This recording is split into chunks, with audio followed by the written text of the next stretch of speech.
नमस्कार, मैं हूं हर्षिता सावंत और आप देख रहे हैं हमारी खास पेशकश इनोवेशन यात्रा।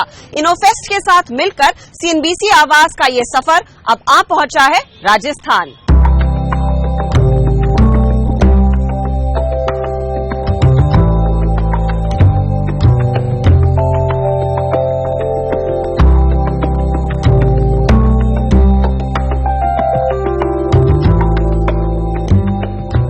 लेक सिटी उदयपुर एक मशहूर पर्यटन स्थल है। पर्यटन के साथ यहाँ की इकोनॉमी मार्बल और मैन्युफैक्चरिंग इंडस्ट्री पर आधारित है। ऐसे में इस शहर में अगर कोई इनोवेशन हुआ है तो इन्हीं क्षेत्रों तक सीमित रहा है। लेकिन अब यहाँ की हवा बदल रही है और मौजूदा इंडस्ट्री के साथ मिलकर इनोवेटर्स कुछ नया और अनोखा इजाद कर रहे हैं। उदयपुर के एक सामान्य टेक्नीशियन की मदद से 4 दशक से इलेक्ट्रॉनिक उपकरण बना रही कंपनी पायरोटेक ने नायाब मेडिकल उपकरण बनाया है। ये खून से लाल और सफेद रक्त कोशिकाएं, प्लाज्मा और प्लेटलेट्स को अलग करने वाली मशीन है, जो इम्पोर्टेड मशीनों से काफी सस्ती है। ये है ओम प्रकाश बेनीवाल। ये उदयपुर के सरकारी ब्लड बैंक में टेक्निकल सुपरवाइजर है। इन्हें पता है कि छोटे शहरों की सरकारी ब्लड बैंक और अस्पतालों में ब्लड सेल को अलग करने वाली मशीन नहीं होती। इसी के चलते कई बार जरूरतमंद मरीजों को सही ब्लड नहीं मिल पाता। इसकी मुश्किल का हल ढूंढने के लिए इन्होंने अपनी रिसर्च शुरू की। जब मैं ब्लड बैंक ज्वाइन की तो क्वालिटी पे मैं ज्यादा ध्यान था और मेरे जो टीचिंग थे सीनियर थे उन्होंने मुझे क्वालिटी पे ज्यादा दिया। तो शुरू से मैं क्वालिटी प्रोडक्ट देने के लिए तो क्वालिटी के साथ में मैं कॉम्प्रोमाइज कभी नहीं किया। हर किसी के खून में RBC और WBC यानी लाल और सफेद रक्त कोशिकाएं होती हैं। सफेद रक्त कोशिकाओं में काफी एंटीजन और एंटीबॉडी होते हैं। रक्तदान में मिले खून से RBC, WBC, प्लेटलेट और प्लाज्मा को अलग अलग कर स्टोर किया जाता है ताकि मरीजों को जरूरत के हिसाब से खून दिया जाए। मसलन मलेरिया के मरीज को सिर्फ प्लेटलेट और ब्लड क्लॉटिंग डिसऑर्डर के मरीज को प्लाज्मा। मिला जुला रक्त चढ़ाना कई मरीजों के लिए घातक भी हो सकता है। इसी वजह से एक खास मशीन की जरूरत होती है। WBC में जो एंटीजेंस एंटीबॉडीज जो होते हैं वो सामने पेशेंट के एंटीजन और एंटीबॉडीज से आपस में रिएक्शन करेंगे तो पेशेंट में कई तरह की रिएक्शन हो जाती है। तो और स्पेशली जिसमें मल्टीपल ट्रांसफ्यूजन होता है उसमें leucocyte reduce WBC reduce blood की रिक्वायरमेंट होती है। इस मशीन पर ओम प्रकाश ने 2011 में काम शुरू किया। प्रोटोटाइप बनाने के लिए इन्हें department of science and technology और department of science and industrial research के प्रोग्राम से तकरीबन 8 लाख के ग्रांट भी मिले। इसी मदद से ओम प्रकाश ने अपनी रिसर्च को आगे बढ़ाया और एडवांस प्रोटोटाइप बनाए, जो पहले प्रोटोटाइप के 25 मिनट के मुकाबले खून के सेपरेशन का काम सिर्फ 5 मिनट में कर रहा था। आखिरकार 2015 में ओम प्रकाश की मेहनत रंग लाई और उनके काम में सरकारी कंपनी हिंदुस्तान लाइफ केयर ने रुचि दिखाई। HLL लाइफ केयर लिमिटेड इसको प्रोडक्ट को लेने में उन्होंने इंटरेस्ट शो किया तो उन्होंने एक विजिट की ब्लड बैंक में, उस मशीन का डेमो किया। तो उन्होंने देखा कि हर ब्लड बैंक में एक बार टेक्नीशियन बैग लगा के और जो 3 से 4 मिनट का टाइम लगता है तब तक वो फ्री रहना चाहता है, तो आप इसमें कुछ ऑटोमेशन कीजिए। फिर हमने पायरोटेक से कांटेक्ट किया। पायरोटेक के लिए बेनीवाल की मशीन पहले एक CSR प्रोजेक्ट था, लेकिन धीरे धीरे कंपनी को इसकी अहमियत का अंदाजा हुआ और कंपनी ने अपनी R&D टीम का पूरा सपोर्ट दिया। जिस समय ये ऑप्शन आया था उस समय हमको नहीं लग रहा था कि इसका क्या पोटेंशियल होगा, क्या टाइम लगेगा, पर लास्ट 1 साल से हम लोग इस पे काम कर रहे हैं। अब धीरे धीरे लगने लगा है कि इस आइटम का काफी अपने देश में जरूरत है। HLL के साथ टाई अप के चलते कंपनी इस प्रोडक्ट को दूसरी कंपनियों को मार्केट नहीं कर सकती। इसके बावजूद इन्हें यकीन है कि वो हर साल ऐसी 1000 मशीनें बेच पाएंगी। पायरोटेक का पूरा फोकस कम कॉस्ट में प्रोडक्शन करने पर है। हमने इसको यही रखा कि जितना इम्पोर्टेड मशीन है उसका 1/10वां भाग में हमारी मशीन बननी चाहिए। तो 1/10वां तो नहीं, पर 1/8वां भाग में तो बनी गई है ये। और धीरे धीरे जैसे इसकी वॉल्यूम्स बढ़ेगा तो हो सकता है कि इसकी प्राइसिंग और कम हो जाए। भारत में ऐसी मशीन विदेशों से आती है जिसकी कीमत 25 लाख से कम नहीं, लेकिन बेनीवाल का ये प्रोसेसर 3 लाख में उपलब्ध होगा, यानी इसकी पहुंच देश के ज्यादा से ज्यादा अस्पतालों और ब्लड बैंक में होगी। ओम प्रकाश और पायरोटेक की साझेदारी वाकई एक मिसाल है कि कैसे इंडस्ट्री की मदद से इनोवेटर अपने सपनों को पंख दे रहे हैं।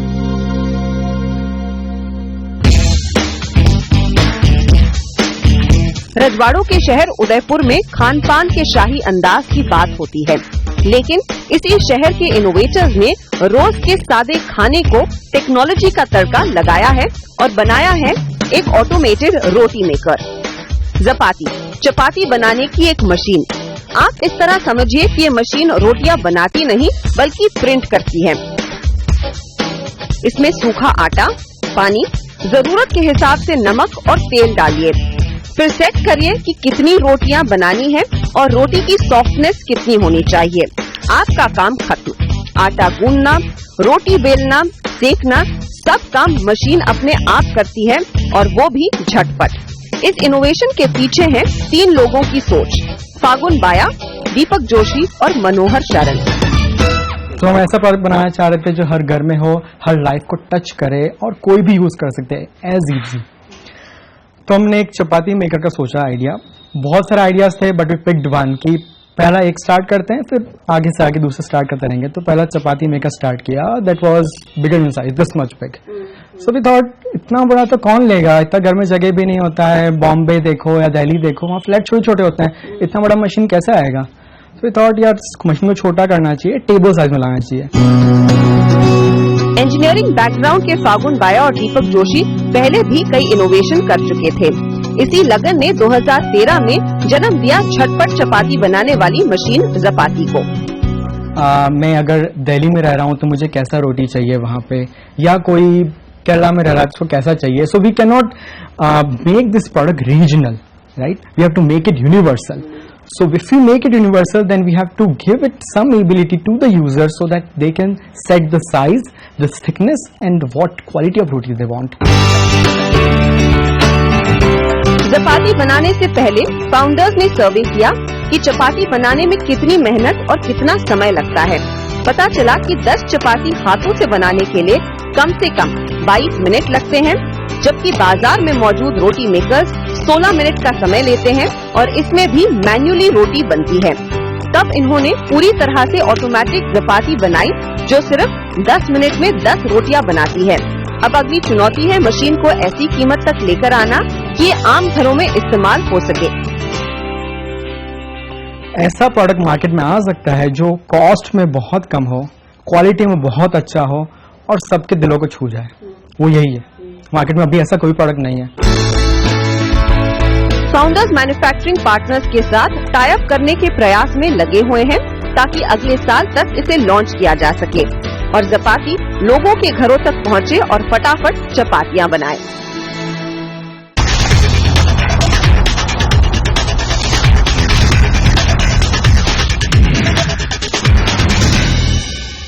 उदयपुर से 300 किलोमीटर दूर हम आ पहुंचे हैं तिलोनिया गांव और यहां पर स्थित बैरफुट कॉलेज सालों से विमेन एम्पावरमेंट और स्किल डेवलपमेंट में बड़ी भूमिका निभा रहा है। ग्रामीण इलाकों से आ रही यहां पर महिलाओं को ट्रेनिंग दी जाती है और पहला कदम उठाया जाता है इनोवेशन और एंटरप्रेन्योरशिप की तरफ। तिलोनिया के बैरफुट कॉलेज में 2008 से सोलर प्रोडक्ट प्रोग्राम चल रहा है। मकसद है महिलाओं को सोलर इंजीनियर, इनोवेटर और एजुकेटर बनाना ताकि एक घर ही नहीं बल्कि पूरा गांव बुनियादी सुविधाओं से लैस हो सके। बैरफुट का ये डायरेक्ट ट्रेनिंग प्रोग्राम और सोलर प्रोडक्ट सर्विसेज अब तक 80 देशों और 1300 गांवों तक पहुंच चुका है। इसमें solar lighting, solar water heater, solar water filter जैसे प्रोग्राम शामिल हैं। यहाँ देश विदेश की महिलाओं को प्रोडक्ट बनाने से लेकर उनका मेंटेनेंस तक सब कुछ सिखाया जाता है। तो गांव की महिला को हम यहाँ ट्रेनिंग देते हैं। गांव की महिला सीख के जाएगी वापस अपने गांव में। बाहर से किसी को बुलाने की जरूरत नहीं है, किसी का इंतजार करने की जरूरत नहीं है। छोटा सा एक वर्कशॉप होता है गांव में, मेंटेनेंस के लिए उसमें रॉ मटेरियल होता है, स्पेयर पार्ट्स होते हैं। तो महिला जब यहाँ से सीख ही जाएगी 6 महीने, वापस अपने गांव में जाएगी, सिस्टम इंस्टॉलेशन करेगी, मेंटेनेंस खुद देखेगी। मुझे कुछ विदेशी महिलाएं मिली जो सूडान, तांजानिया और ग्वाटेमाला जैसे डेवलपिंग कंट्री से आई हैं। 29 साल की मैरी फीजी की गृहिणी है। खुद सिर्फ बेसिक एजुकेशन पा सकी, इसीलिए बच्चों को पढ़ाना चाहती हैं। लेकिन बिजली की कमी एक बड़ी समस्या है, इसीलिए मैरी सोलर लाइटिंग की ट्रेनिंग ले रही हैं। मैरी अब बैरफुट से सोलर इंजीनियर बन के अपने गाँव लौटेंगी। I've learned here so much things. It's how to fix solar like the solar home light system, the LED lantern, and also how to communicate with people here. 2008 से बैरफुट college का ये solar मामा programme सिर्फ विदेशी महिलाओं के लिए नहीं है। देश के ग्रामीण इलाकों से भी यहाँ पर महिलाएं आती हैं और सोलर पावर का इस्तेमाल सीख रही हैं। सोलर मामा प्रोग्राम में लाइटिंग बनाने की तकनीक सीखकर अपने गांव को उजागर करने के उद्देश्य से बाड़मेर से आई है लीला। सालों से चली आ रही बिजली की समस्या से गांव को आजादी दिलाने के लिए लीला ने कॉलेज में दाखिला लिया और अब यहाँ से लाइटिंग सिस्टम बनाने से मेंटेन करने के सारे गुर लीला सीख चुकी हैं। हम यहाँ पर सोलर लालटेन बनाना सीख गए। सोलर लालटेन सर्किट बना देते हैं, साइड कंट्रोल का सर्किट बना देते हैं और SWRC का कनेक्शन जोड़ देते हैं और होम लाइट वाला कनेक्शन जोड़ते हैं। इस संस्था में न सिर्फ स्किल डेवलपमेंट प्रोग्राम चल रहा है, बल्कि नई तकनीक पर भी यहाँ काम होता है। बैरफुट में पढ़ाई किए और यहाँ एजुकेटर का काम कर रहे सत्यनारायण शर्मा ने बनाया है सोलर प्रोजेक्टर। हमने इधर उधर से सोर्स परफेक्ट प्रोटोटाइप बनाया हमने, तो फिर स्कूलों में भी भेजा हमने। करीबन अभी तक 25 से 30 हमने ये बना दिए हैं प्रोजेक्टर। स्कूलों में भी भेजे, कर्नाटक भेजे हैं, बिहार भेजा है, झारखंड भी भेजा है और अभी और भेज रहे हैं। इस सोलर प्रोजेक्टर का इस्तेमाल ग्रामीण इलाकों में पढ़ाई के लिए किया जा रहा है। प्रोजेक्टर की तरह सोलर लाइटिंग, कुकिंग सिस्टम और साफ पानी आसानी से गांव-गांव तक पहुंचाते हुए खुशहाली लाने पर बैरफुट कॉलेज के इनोवेटर काम कर रहे हैं।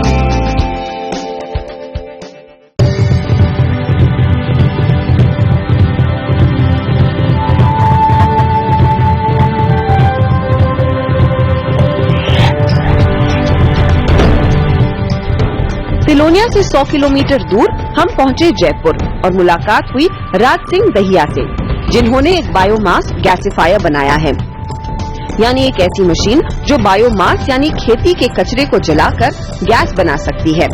राज सिंह कभी स्कूल नहीं गए, लेकिन हमेशा से कुछ नया बनाने के लिए तैयार रहते थे। इन्होंने इस गैसिफायर बनाने का प्लान वैसे तो 1988 में बनाया, लेकिन इस पर काम 2001 में शुरू किया। ये आइडिया 1988 में हमने ईंटें पकाई थी एग्रीकल्चर वेस्टेज कचरे से। उसी टाइम में मेरे को आइडिया आया था कि ऑक्सीजन ज्यादा दे देते हैं तब तो आग जल जाती है, कचरा जल जाता है। अगर उसको सीमित ऑक्सीजन दें तो उसमें से कुछ गैस निकल सकती है। अपने गैराज में काम करते वक्त राज सिंह की डीजल और पेट्रोल इंजन की समझ बढ़ी और वो किसी भी गाड़ी की कोई भी समस्या को आसानी से सुलझाने लगे। 2000 में एक बार फिर इनका ध्यान अपने इनोवेशन की तरफ गया और बायोमास गैसिफायर पर दोबारा काम शुरू हुआ, लेकिन इस बार सफलता इनके हाथ लगी और 10 साल तक इंजन मैकेनिक का तजुर्बा इनके काम आया। एक सिलेंडर इंजन को मैंने कन्वर्ट किया डीजल इंजन को और पेट्रोल में उसको कन्वर्ट किया। तो फिर मैंने उसको स्टार्ट करने के लिए काफी माथापच्ची करना पड़ा। कम से कम मेरे को तो 1-2 महीना लग गया, क्योंकि उसका CR रेशो, कंप्रेसर रेशो का मेरे को पहले इतना नॉलेज नहीं था। डीजल के बारे में था पर गैस के बारे में नहीं था। दरअसल ऐसा बायोमास गैसिफायर खेतों से निकल रहे कचरे यानी धान के भूसे और नारियल के बाहरी हिस्से जैसे वेस्ट मटेरियल को एक नियंत्रित तरीके से जलाता है। इसमें से निकलने वाली गैस से कोई भी इंजन चलाकर बिजली पैदा की जा सकती है। इस गैसिफायर में 25 किलो कचरा डालकर 30 HP का इंजन चल सकता है और 25 किलोवाट बिजली बनाई जा सकती है। यही नहीं, जरूरत पड़ने पर इसमें 35% लकड़ी का चारकोल भी तैयार किया जा सकता है। राज सिंह ने ये गैसिफायर इस तरह तैयार किया है जिससे इसमें कोई भी बायोमास ज्यादा से ज्यादा एनर्जी बना सकता है। आजकल मैंने मल्टीफ्यूल बना दिया, कोई भी कचरा डालो, अपने पास जो भी है, गाय भैंस का उपले वगैरह है वो भी डालो, और सरसों का, गन्ने का, मक्के का वेस्टेज कोई भी है, सब चलता है इसमें। राज सिंह ने 2010 में अपनी कंपनी एनरसोल बायो पावर को शुरू किया और इन गैसिफायर्स को ग्राहक की जरूरत के मुताबिक कस्टमाइज करना शुरू किया। इनकी कीमत 3,80,000 से 4,55,000 के बीच है। एनरसोल के ग्राहकों में आज कई राज्य सरकारों के साथ छोटे बड़े किसान भी शामिल हैं और इनका सबसे बड़ा ग्राहक है मेघालय सरकार। मेघालय हम तो 65 से ऊपर दिए, 66, 67 इतने दिए मेघालय गवर्नमेंट को, और आसाम में आसाम यूनिवर्सिटी में दिया है एक, और यूनिवर्सिटियों में कईयों में लगाया हमारा सिलचर यूनिवर्सिटी। एनरसोल की पैठ भारत ही नहीं दूसरे देशों में भी है। इसकी आय का 20% हिस्सा विदेशी बाजारों से आता है। कीनिया, दक्षिण अफ्रीका, इटली और अमेरिका जैसे देशों से भी इन्हें ऑर्डर मिल रहे हैं। CNBC आवाज और इनोफेस्ट की इनोवेशन यात्रा अब अपने आखिरी पड़ाव में पहुंच गई है। पिछले 15 दिनों में हमारी मुलाकात हुई है 30 से ज्यादा इनोवेटर से, और अब हमारी मंजिल दिल्ली ज्यादा दूर नहीं है, हम उससे सिर्फ 100 किलोमीटर दूर है।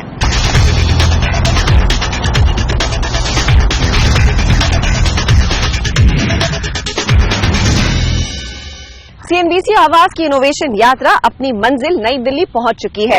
प्रधानमंत्री नरेंद्र मोदी ने स्टार्टअप इंडिया का आगाज यहीं से किया।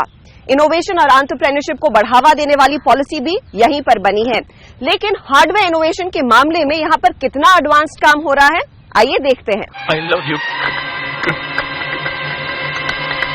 किरण। डर फिल्म में हकलाने वाले इस राहुल को लोगों ने खूब पसंद किया और उसके एक्टिंग की आज भी तारीफ करते हैं। लेकिन फिल्मों की ये कहानियाँ हकीकत का रूप नहीं ले पाती। हकलाना एक ऐसी समस्या है जिसका समाज में अक्सर मजाक उड़ाया जाता है, लेकिन इस समस्या का हल निकाला है सोनिया गुप्ता और उनके पति प्रशांत गोयल ने। सोनिया खुद स्पीच थेरेपिस्ट हैं, जबकि प्रशांत को मेडिकल डिवाइस डेवलपमेंट में 10 साल का तजुर्बा है। इनका मानना है कि देर से बोलने वाले या हकलाने वाले बच्चे का अगर सही समय से इलाज किया जाए तो इसकी गंभीरता कम हो सकती है। इन दोनों ने 2012 में इनोवेट किया और होम बेस्ड स्पीच डिवाइसेस बनाए। और जहां हम अगर एडल्ट की बात करें तो स्टैमरिंग की जो थेरेपी होती है उसमें भी अगर आप शुरू में डेली आएंगे तो रिजल्ट्स अच्छे मिलेंगे, लेकिन उसे कंटिन्यू रखना स्टूडेंट्स के लिए बहुत मुश्किल होता था। मुझे लगा कि पेरेंट्स की नीड और डायरेक्ट जो हियरिंग पेशेंट्स हैं या स्टैमरिंग पेशेंट्स हैं उनकी नीड के बेस पे हमें कुछ ऐसा सोल्यूशन डेवलप करना चाहिए जिससे वो जल्दी ठीक भी हो, उनका करियर बिल्ड हो और बच्चे का नॉर्मल स्कूल में इंटीग्रेशन हो। प्रशांत और सोनिया ने अपनी कंपनी इनोफ्लैप्स के tinnitus relief, speech fluent, speechify, vocabulary enhancing kits products बाजार में उतारे हैं। कंपनी का हॉट सेलिंग और पहला प्रोडक्ट है स्पीचिफाई। ये देरी से बोलने वाले बच्चों को इंटरैक्टिव तरीके से बोलना सिखाता है। जब भी बच्चे डेवलप होते हैं तो उन्हें बोलकर, सुनाकर, दिखाकर और चीज़ों को पहचान करवाकर ही नॉर्मल नेचुरल डेवलपमेंट होता है। उन सारी मॉडलिटीज़ जिसमें ऑडिटरी, विजुअल और टेक्टाइल मॉडलिटीज़ आती हैं, तो इस मल्टी मॉडलिटी अप्रोच को हमने एक सिंगल गैजेट में डाल दिया है जिससे बच्चा एंजॉय करते हुए प्लेफुल एक्टिविटी से मोर ओवर इंटेंसिव स्टिमुलेशन पाकर इजीली सीख जाता है। इन प्रोडक्ट्स को बनाते वक्त इस बात को ध्यान में रखा गया कि ज्यादा से ज्यादा चीजें घर में इस्तेमाल होने वाली हों। सीडीज, फ्लैश कार्ड, लाइट्स जैसे ऑडियो विजुअल माध्यम से बच्चे मजा लेते हुए सीख पाते हैं। विदेशी बाजार में मिलने वाले ऐसे ही प्रोडक्ट की कीमत 2 से 3 लाख रुपए तक जाती है, जिसे इनोफ्लैप्स ने 90% कम दाम में बाजार में उतारा है। हमारा मेन फोकस टाइम को कम करना था। जितने भी हम डिसऑर्डर्स लाइक स्टैमरिंग का या बच्चों का जो देखते हैं इसमें 1 से 2 साल लग जाते हैं लोगों को ठीक होने में, अगर हम नॉर्मल थेरेपी से कंपेयर करते हैं। तो हमारा मेन था कि हमें प्रोडक्ट को इफेक्टिव बनाना है और इजी टू यूज बनाना है, जिससे मार्केट में इजीली एक्सेप्टेबल हो और लोग ज्यादा से ज्यादा बेनिफिट मिले लोगों को। इनोफ्लैप्स की वर्चुअल क्लासेस के जरिए ग्राहक अपने इलाज का फॉलो अप करवा सकते हैं। साथ ही कंपनी देश भर में डॉक्टर्स के साथ टाई अप करके क्लिनिक से अपना दायरा बढ़ा रही है। अब तक कंपनी ने 300 प्रोडक्ट बेचे हैं और 2017 में 50 लाख का रेवेन्यू टारगेट कर रही है और 10 शहरों में 5000 से ज्यादा प्रोडक्ट बेचने का इरादा भी है। हर जरूरतमंद तक पहुंच बनाने के लिए इनोफ्लैप प्रोडक्ट की कीमत कम करने के साथ ही किश्त में प्रोडक्ट बेचने का भी प्लान बना रही है। इसके प्रोडक्ट के दाम 15 से 20 हजार रूपए तक हैं, जो बढ़ती डिमांड के साथ 3500 रूपए तक कम किए जा सकते हैं। साथ ही कंपनी मिडिल ईस्ट मार्केट्स में भी अपनी पहुंच बना रही है।